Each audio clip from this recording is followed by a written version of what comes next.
Louder, louder. This time busy. We actually use some kind of instruction. I said, use from topic mind of Hare Krishna. And this is a use of is that Hare Krishna. At the front half of the word.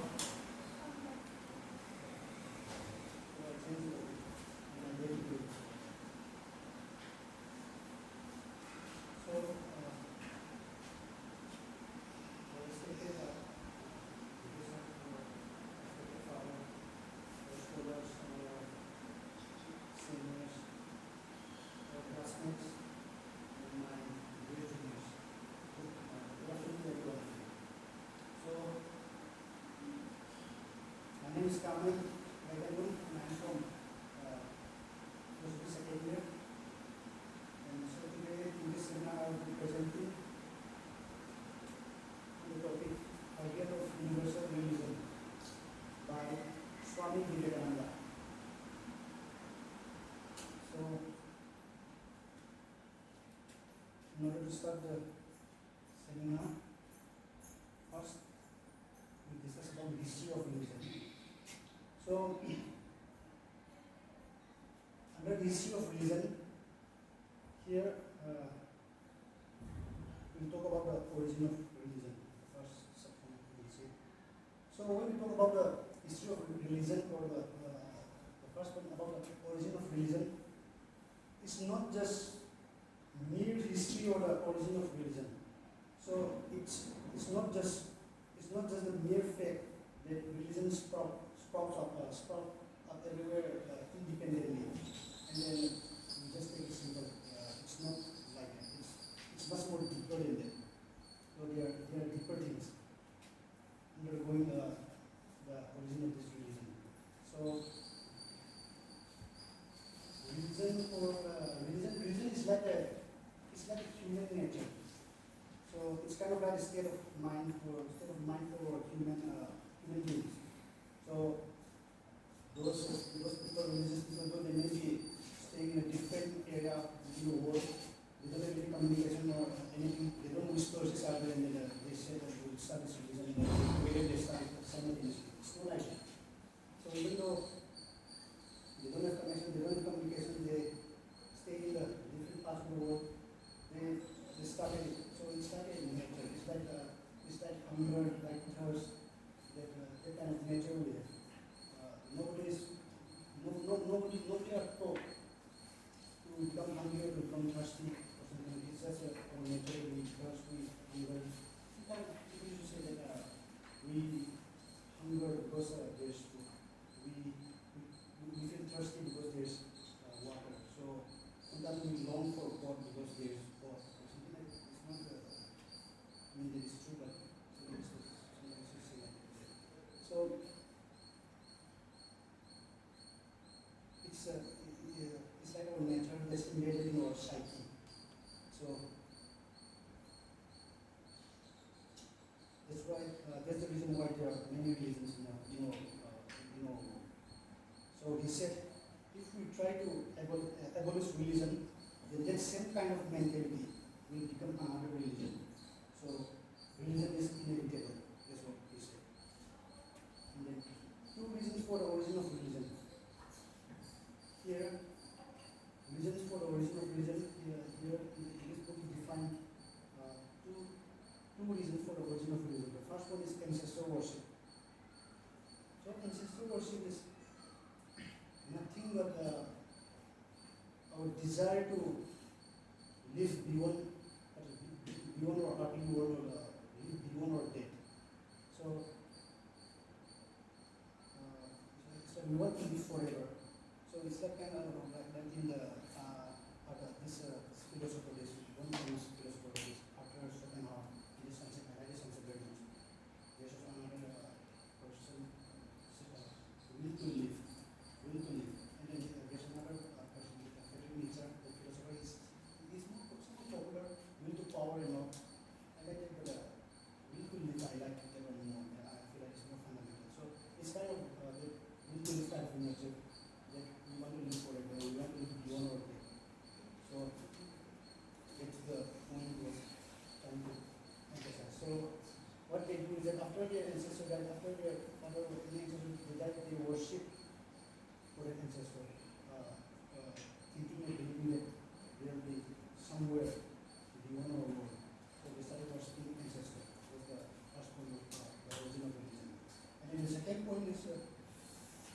nature worship. So these days, in our this modern time, with the advancement of science and technology, we know a lot about our this natural world. As in the previous time, we used to think about having miracle or some kind of things, but nowadays we know a lot about our nature. Like this earthquake earthquake, what is this lightning and all this sun and the moon. In the ancient days, they don't know about it, so they were very much afraid of it, or they don't know about it. So they used to worship them as if it's kind of something, some supernatural kind of thing, but they don't understand. So all those supernatural things which they don't understand, which is beyond our understanding, they combine it all together and then worship it. They say, oh, so they started worshiping this nature like sun, moon, stars, and all. So there's a second point. So these two points we combine it together and then we summarize it in one sentence. And then we just call it the struggle to transcend the limitations of the senses. So both of these two are the common things about both of these two is there's a struggle to transcend the limitations of our senses. It is beyond our senses, beyond our understanding. So there's a summarizing the last one.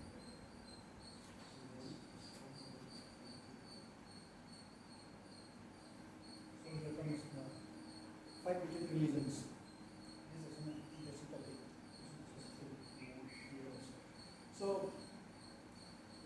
fight between religions. This since childhood, childhood has been we have this kind of this kind of mentality. It's like a poison in our mind. We started from the childhood days. So even till extended till our adulthood as well, till the some mature people as well, it becomes more crazy, more funny. So while we were kids, so this side there will be Hindu side, other friends in this side there will be Christian people, Christian kids, and then we will fight. Sometimes they used to say like, there is no Christianity, but your Jesus will never come back again. Why? Because he's very afraid of nail, iron nail, so he'll never come back again. People will try him again. So they used to mock like that. And sometimes we used to put stuff inside our mouth and then make it tail, and then we'll attack our mind and we'll fight it and we'll abuse each other. So it started since from the childhood, it's part of this religion. And then it's how it started in religion. And then these days, there's been another interesting thing when you grow up, or the destroying of meat,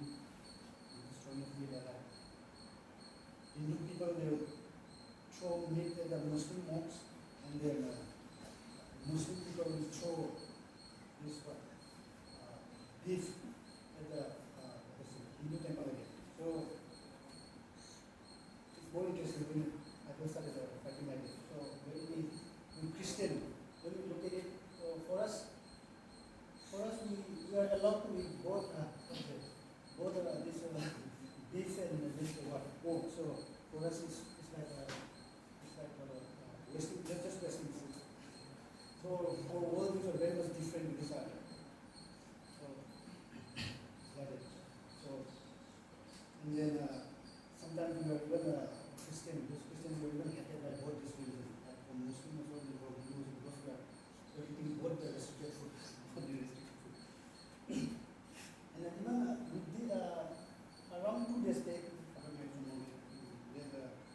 there's one case in Gaiganglung also, just recently. The 2 nuns were arrested. And then the reason for arresting is that they charge for one is conversion, and then the other one is for human trafficking. I think it's like they're trying to translate it that the conversion into these days, into human trafficking. Conversion is like human trafficking these days. They erase that nuns, 2 nuns. Then both the Christian were opposing it. Even though he was a Catholic, both Christian come together, regarding of their religious denomination. They were protesting, we still continuing there. So in the Hindu newspaper, in national news, it says that meat has been weaponized now. So this has become time I was thinking, what if this become like broader and this? What if everyone started throwing meat with each other, chasing with each other in your home, like what, like trying to rape or something in your home and throw each other, and it will become like a inter-religious holy festival. So why they are throwing this meat and was because they are trying to damage it. Because for those religious people, when you throw meat and all, it's like more than killing people for them. So they try to hurt as much as they can. So it's becoming like a nuclear bomb religion. So you can also joke like, you can put it in the some country like in the current affairs section and all. What is a nuclear bomb religion? And then you say beef and pork.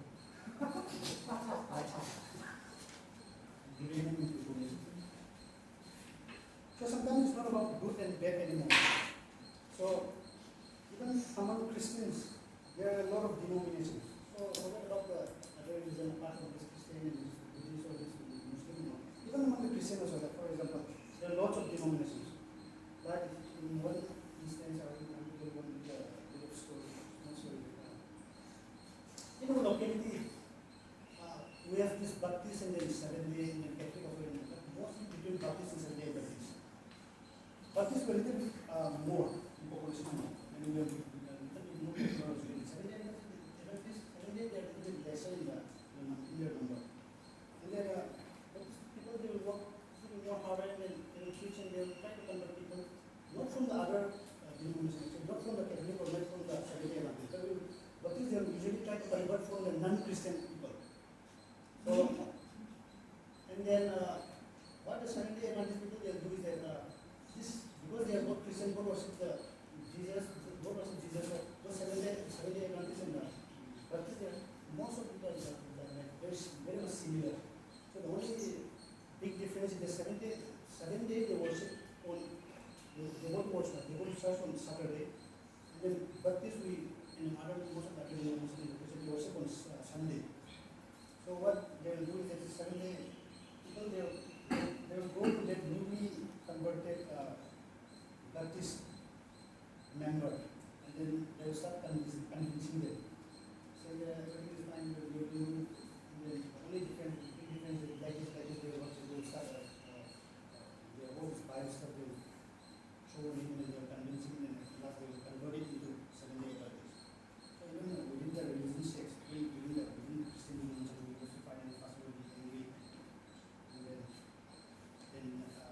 our pastor is probably in other countries it happens all the time. So our pastor will say this pastor will say this Seventh-day Baptist they are robbers of worship. So they are stealing worship. In fact sometimes they will call out, they will give the Seventh-day Baptist and they will keep warning him out. So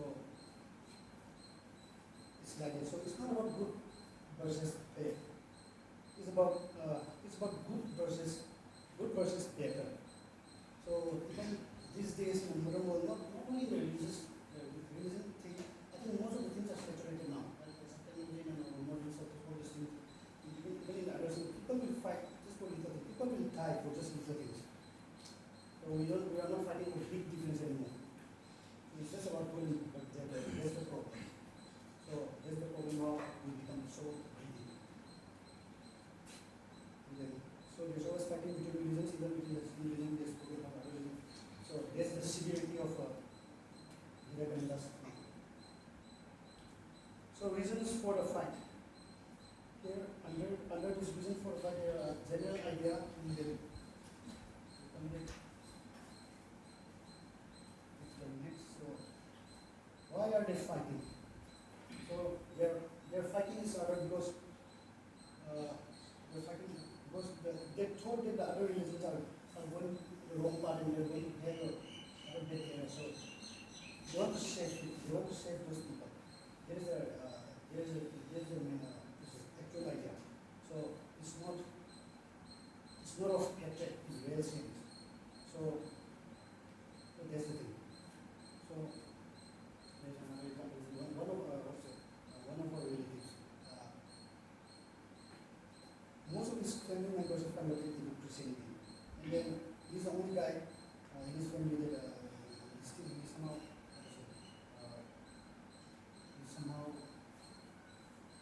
stiff in the head or something like that. And then he's the only person who is non-Christian here. So their family members used to try to convince him, try to preach him, and try to make him understand. So that he was only converted into, devoted in his family, was converted into Christianity. So, but he will not listen to them, and that they were not able to convince him. So finally, those who were trying so hard, so they became frustrated, and then those family members, they go to the guy and say, "Oh, you, we are trying to convert you so that you are not going to hell, you fool." They tell him like that. So he was said that he came to my father, and then my father consoled him, and he said, "What you are saying like that?" "Yeah, you're right, and there's no say like you cannot go to somehow a little bit more, don't mind it, and it is somehow sensitive about it, and my father somehow consoled him, and that was the incident. So the thing is that, so we can all say that all religions, they are fighting and all, they are trying to do the good things. Those things which they are trying to impose on him and everything, in their mindset they are trying to do the good things, but in a wrong way. There's the point. So they are trying to do good things in a wrong way. That's why they always fight. And they are so explanation. So in the next one, here, Vivekananda basically says that is claim for their superiority. So every religion, they thought that their doctrine and their organization is superior to other religion. There's a point that is trying to make it. So all religions think that the one religion is the only true religion with full conviction. So we are the best. That's when we are the best. So every religion is like that. So they cannot combine each other. Sometimes there's one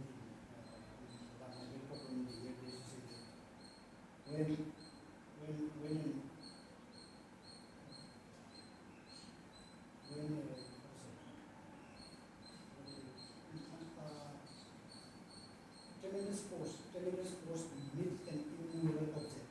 It's kind of like when two regions come together. When I forget it, tremendous force or something like that meets an immovable object. It's kind of like that. So they don't change their fixing. It's like something used to see like it's stable, but in religion it's not. There's some kind of pressure. It's not as simply unmovable state. So claim for superiority in all religions, with the only religion is only true religion with full conviction, and that's the problem. So the next one is resilience of religion. So at this point, in spite of this war, so killings and severe conflicts it has added vitality to them and enabled them to expand. It shows that conflicts are only apparent and they do not affect the essence of religion. So even though there is a lot of conflicts between them, there is a lot of hardships between them, religion still progress, and then it doesn't end, or it doesn't extinguish. So it's like the more you persecute them, the more it progress. So there's some peculiar thing about religion. There's some kind of power in them, giving power to them. So if you try to suppress them in that place, they'll be more jealous, or they'll be more courageous. You will become more kind of powerful.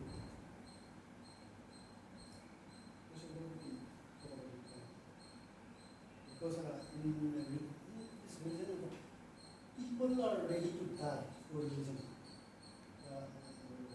They're ready to die. Just that they're not given the opportunity. They don't find opportunity in religion. So in religion, we can suppress it. You can only win their hearts on it. You can suppress them by killing them or by torturing them or fighting between each other.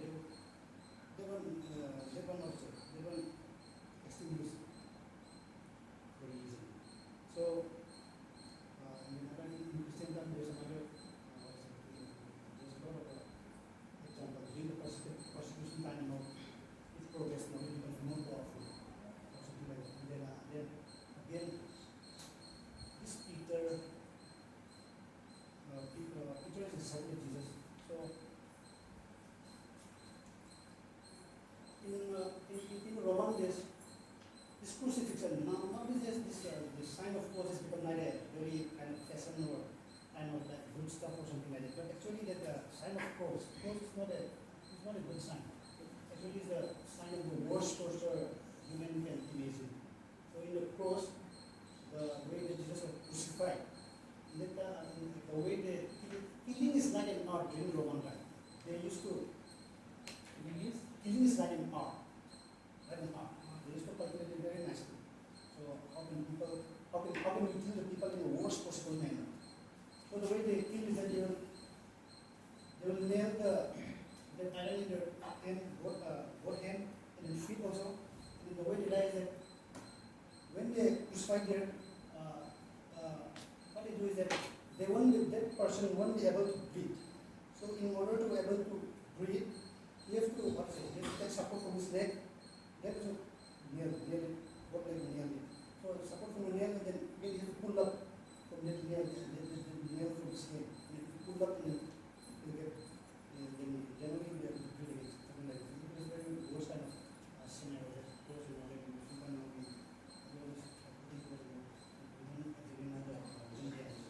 so it is the worst kind of punishment that Roman people used to give to those who disobey their law.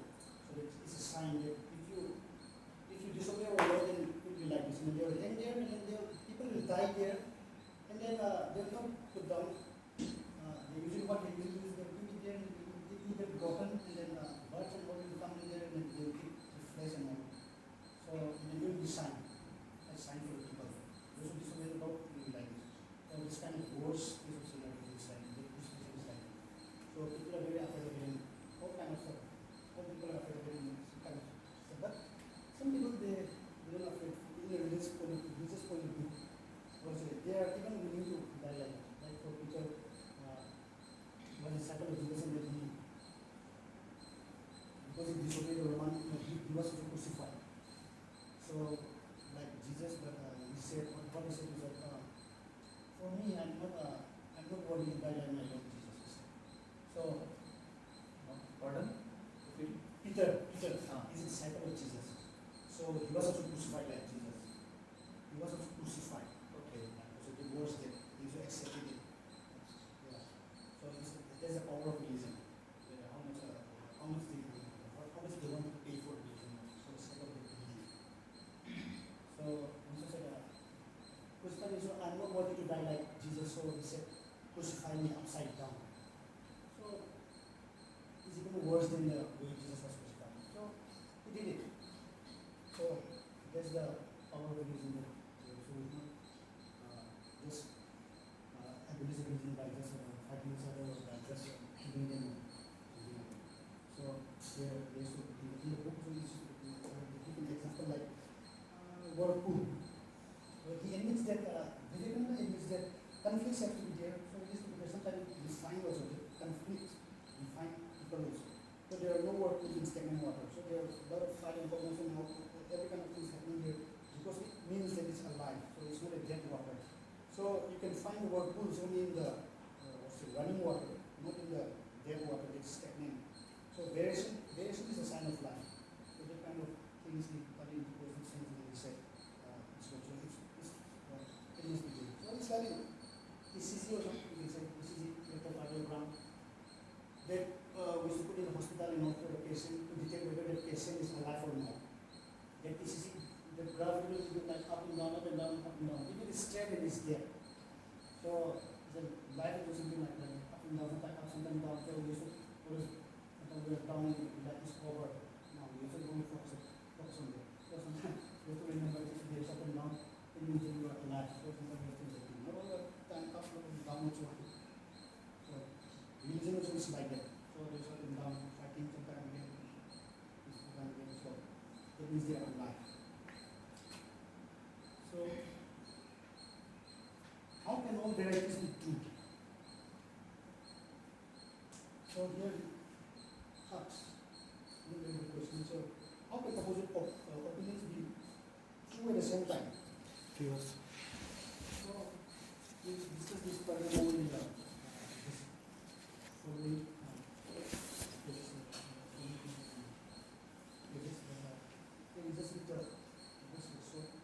Also, how can all varieties be true? Like there are lots of reasons, but how can all be true at the same time? So here he said the solution is universal reason. So the simple sense of universal reason. So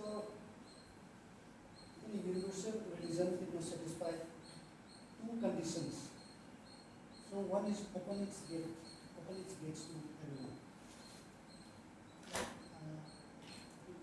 And a little bit, even though there are a lot of varieties are there, people are doing the same thing in a different way.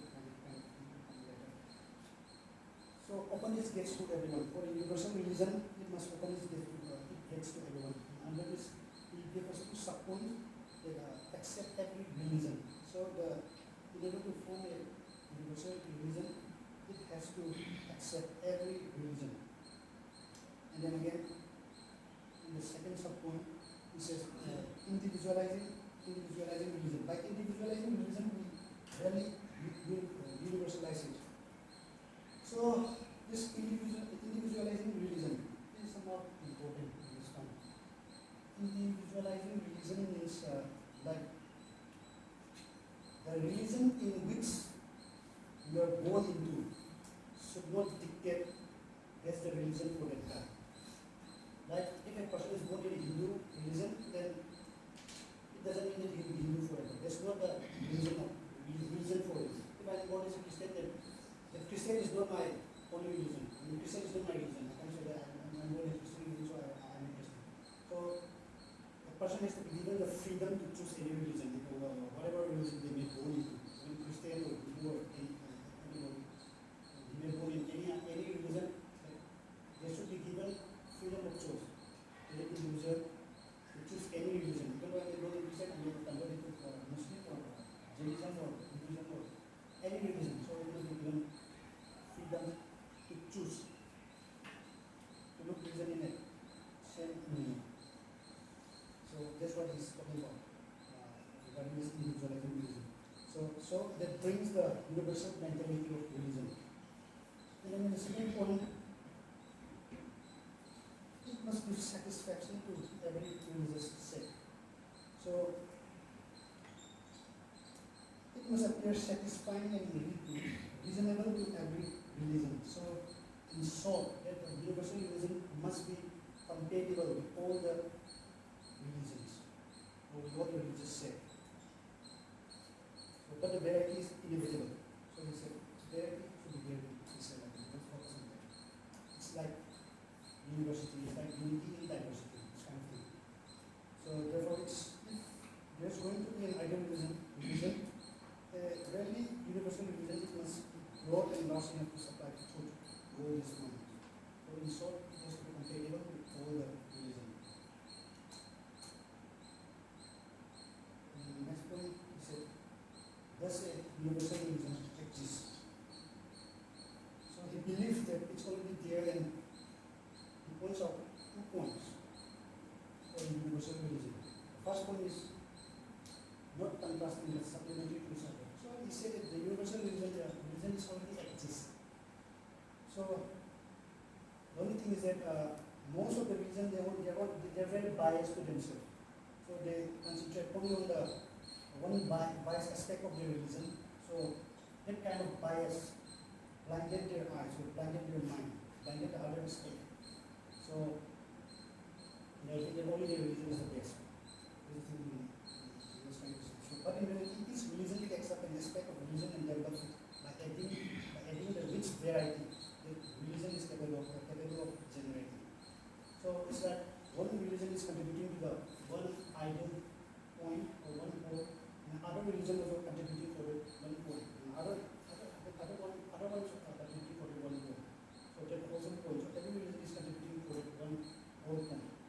So this kind of idea is coming out. So all religions are a kind of partial contribution for a whole. He says, man never progresses from error to truth, but from truth to truth, from lesser truth to higher truth. He said this religion is not wrong. It's not like that religion is wrong. Error is not error. Is it truth? All of truth. So we are just progressing from lesser truth to higher truth. So everyone is contributing for the whole thing. So they are supplementary with this other actually. That's what he said. Thus, he said, the universal religion already exists, just that we are not aware of it. It's happening, but we are not aware of it. Like for example, universal brotherhood of men. So every maybe irrespective of the religion, with this kind of sense, we have this sense of universal brotherhood of this men. So this kind of one example. And then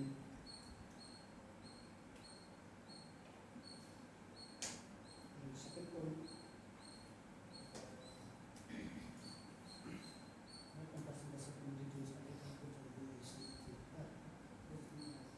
There is a contradicting points of view of the same thing.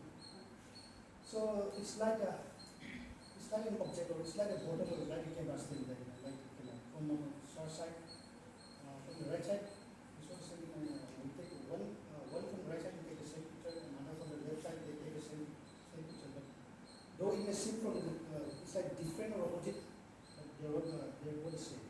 So photograph the same object from different angle, it will be different, but they're not. They may even give opposite impressions. You told in their own ways, or they make the apparent differences, but in reality they are all the same and they are supplementary to each other. So sometimes very much similar, but slight differences. So just it's a measurement only exists, it's just that we are not aware of it.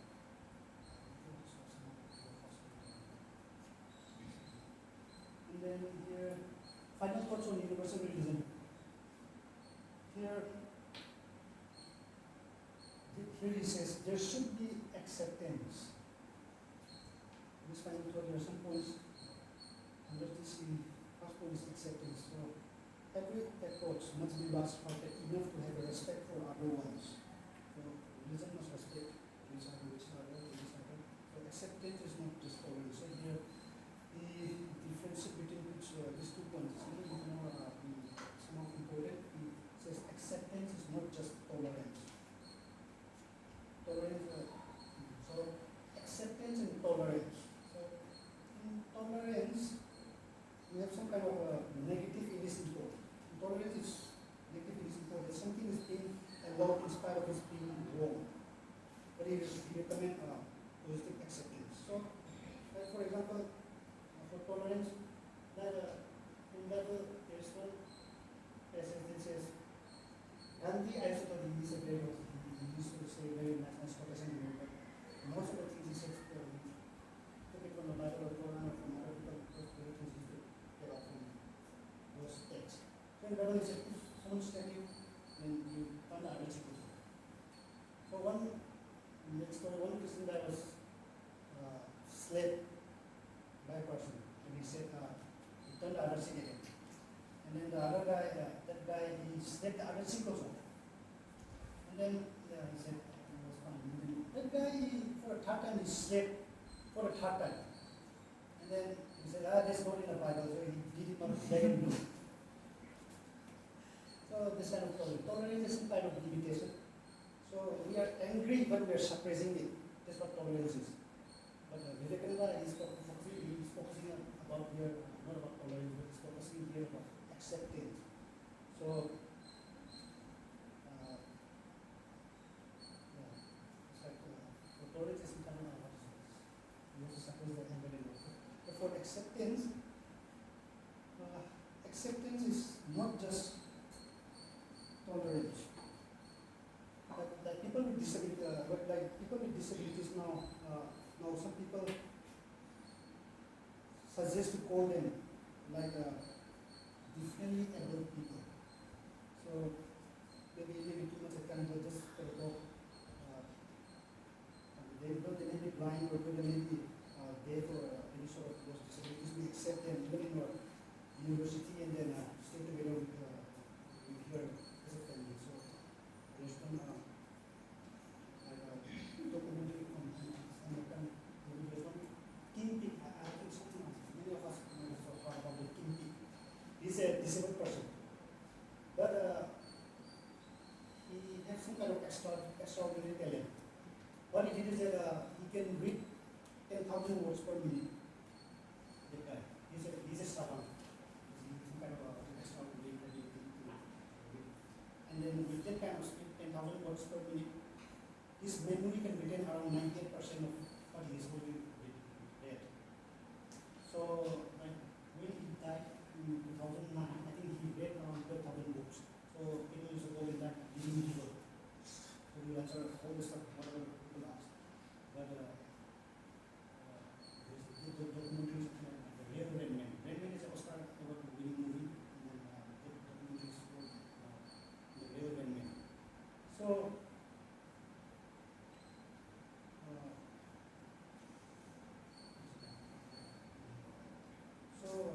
what did he say?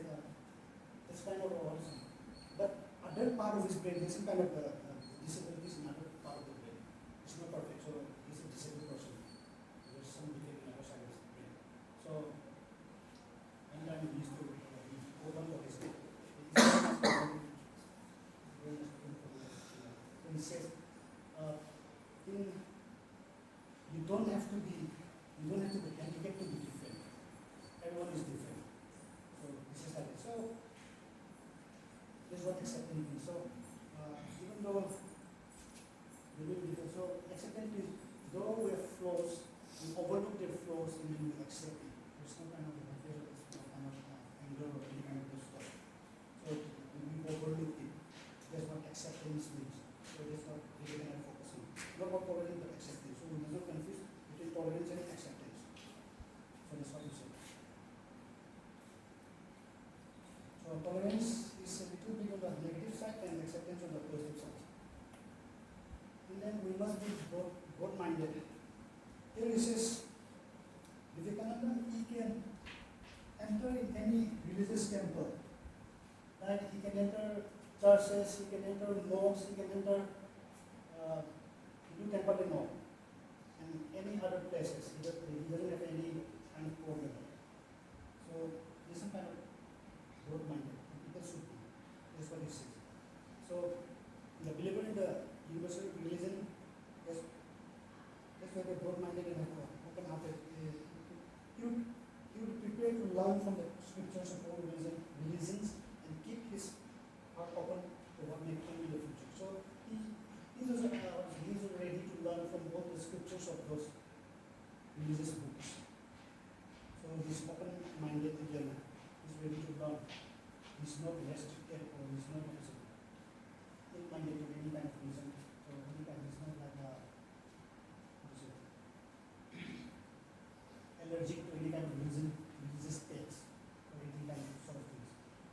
So he said we have to be a little more on this sort of bold-minded side. And then the next one he said, last place. I told you to finish at that not 20 minutes, maximum 15 to 20 minutes. But it has taken, we have taken 40 minutes. Last one.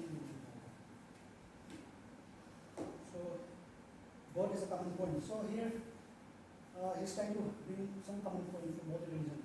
So here he says even things that are apparently different may be similar in a particular sense. So like for example, men and women, even though they seem apparently different, we can bring the common point, or we can bring the common point by saying that they're human beings. So there's the beginning. When we talk again on the other side, like when we go down again, like men, animals, and plants, then we can say that they are living beings again. So in that way, all the different religions talk of different aspects of truth. Truth is the same, so only from a different perspective. So they're all one. And that truth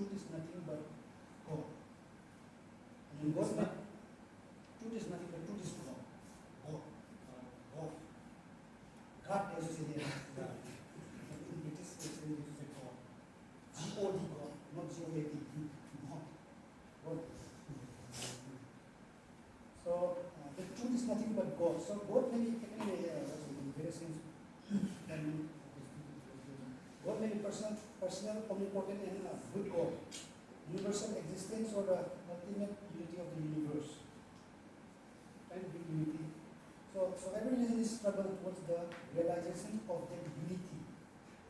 So for the realization of that unity or God. This is simple. So therefore this may be said to represent the ideal of universal religion. So the last point here is yoga. So we try to come here so this last one. Yoga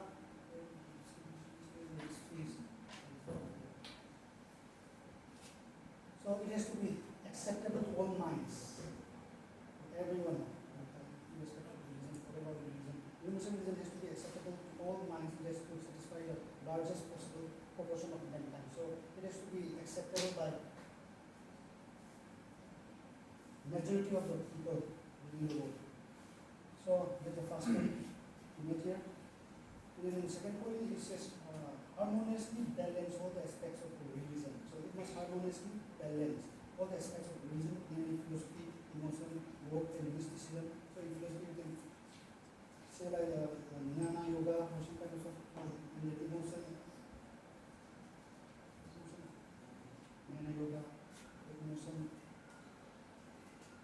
bhakti yoga, and work, karma yoga, and then mysticism.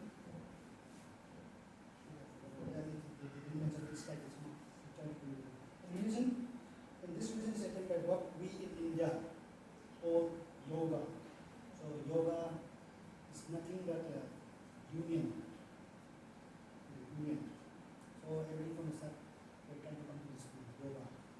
So they can play more and more this Indian people. Everyone in India has come to popularize this yoga, to make it more great and all those kinds of stuff. But we agree or disagree, but the heart of the modern yoga is the yoga pants. So yoga pants has contributed a lot in this field, single-handedly. So without this ancient outfit, we don't have weights. Don't have weights now. So it is popularized yoga. So because of the popularity now, we even have international yoga day now. And then this yoga trainer, whatever everywhere, has become very much popular. And so at least those people they know something about yoga. So because I used to say that at least know the meaning later. So most of the people know this is a bit about yoga. Because it's very much popular these days. So the aim of yoga is union. And union and realization of oneness. So and in the last sentence of the book, Gaiganglung he says this: religion is the realization, not talk, no doctrine, no choice. So here, even in the modern times, we used to criticize this, even in this modern education and all, we focus too much on what is theories and doctrine, and theories and we don't understand much, don't experience much. So religion is the realization. It's not just about talk, it's not just about doctrine, it's the experiencing. Experience to realize. So not just about those superficial things. It is being and becoming. I think this we all know it. Being is we get a lot of good things from religion like truth, honesty, all those good virtues and all. So there's a being, we get a lot of things from there, and it's not just a statement. From there we will update again and we become more than that, and then we say becoming. It's not just being. So it's being and becoming. And not hearing or acknowledging. So it's similar to the first one. It is a whole soul becoming changed into what it believes. So we have important what is change. So it's not just about hearing or it's not just about acknowledging. It is the whole soul becoming changed into what we believe. So it changes to what we believe. Not just about hearing it or not just about acknowledging it. So at least by book of book I completed it. So and the reference here, the title of the book is the same. It's from our Rasoni. So B.K. Lal is the author, Contemporary Indian Philosophy. And then the next book is T.M.P. Mahadevan and G.D. Saroja, Contemporary Indian Philosophy. So this time I don't have time for Madhum and Ashwin. So thank you all.